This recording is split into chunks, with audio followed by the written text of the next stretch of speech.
हम बहुत सुंदर एक कन्यादान गीत सुनावे जातनी कि एक बेटी अपने पापा से का मांगत तड़ी और पापा बहुत लाचार होके उनसे कहत न और ससुराल वाले पिताजी के कैसे मजाक उड़ाते हैं। कहते हैं न कि अपने घर के ही लोग घर वालों को शर्मिंदा कहते हैं कि जैसे एक बेटा अपने माँ बाप का सर झुका देता है, उसी तरह कहीं ना कहीं एक बेटी भी कहीं अपने माँ बाप का सर झुका देती हैं। तो ये बहुत दर्द भरा विवाह गीत है जो कि एक बेटी अपने पिताजी के सारे समाज में कैसे सर नीचा कर तड़ी। इसी के साथ हम बीच बीच में सब्जी चलाएंगे क्योंकि लंच बना रही हूँ, आप लोग समझ ही सकते हैं। तो थोड़ा आवाज़ जाएगा तो आप लोग मैनेज कर लीजिएगा। तो यूट्यूब फैमिली आप सभी के हाथ जोड़ के प्रणाम करतनी। ये गाना के आप लोग ज़रूर सुनिएगा, लाइक शेयर कमेंट कीजिएगा। और इसमें बहुत दर्द छुपा है और ये कहीं ना कहीं एक गीत के माध्यम से एक सच्चाई हम बता रहे हैं आप लोगों को। तो गाना के हम शुरू करे जातनी आप सभी के आशीर्वाद के साथ। मांगिली का मान हो बेटी सोनौला रंग हो सड़िया। मांगिली का मान हो बेटी सोनौला रंग हो सड़िया। रोमन कावन हो पापा मुखे देई रूमालिया। रोमन कावन हो पापा मुखे देई रूमालिया। कहाँ हम पैबो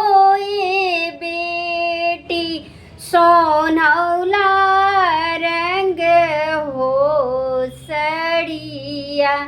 कहाँ हम पैबो बेटी सोनौला रंग हो सड़िया।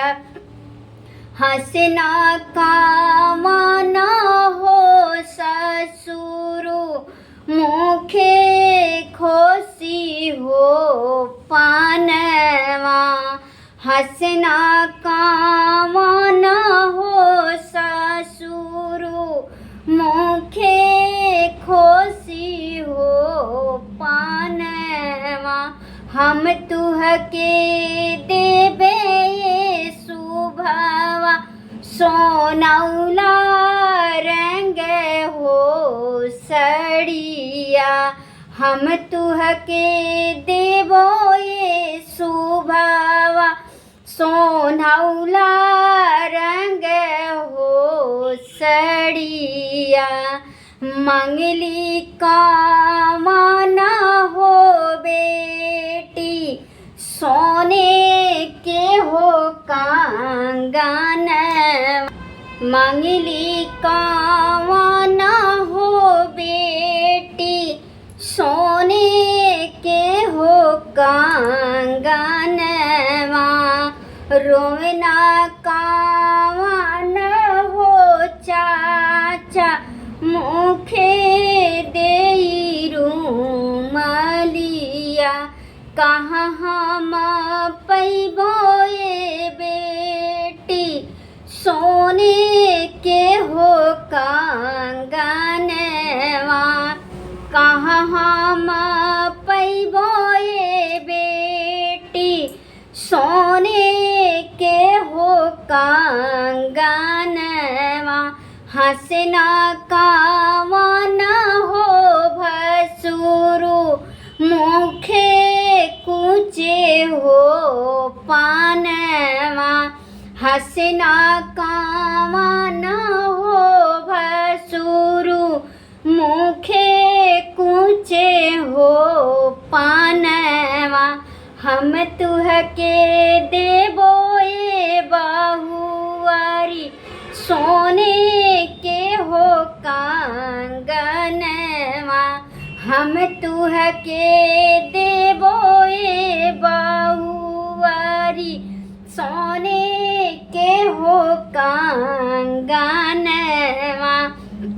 मांगली का वानी हो बेटी, हीरा लागल मोतिया। मांगली कावानी हो बेटी, हीरा लागल अंगूठिया। रोमन कावाना हो भैया, मुखे रखी रूमालिया।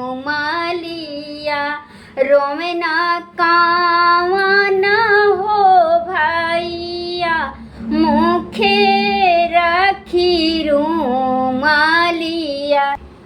रोमना कावाना हो भैया, मुखे देई रूमालिया। कहाँ हम पैबो ए बहिना, हीरा लागल अंगूठिया।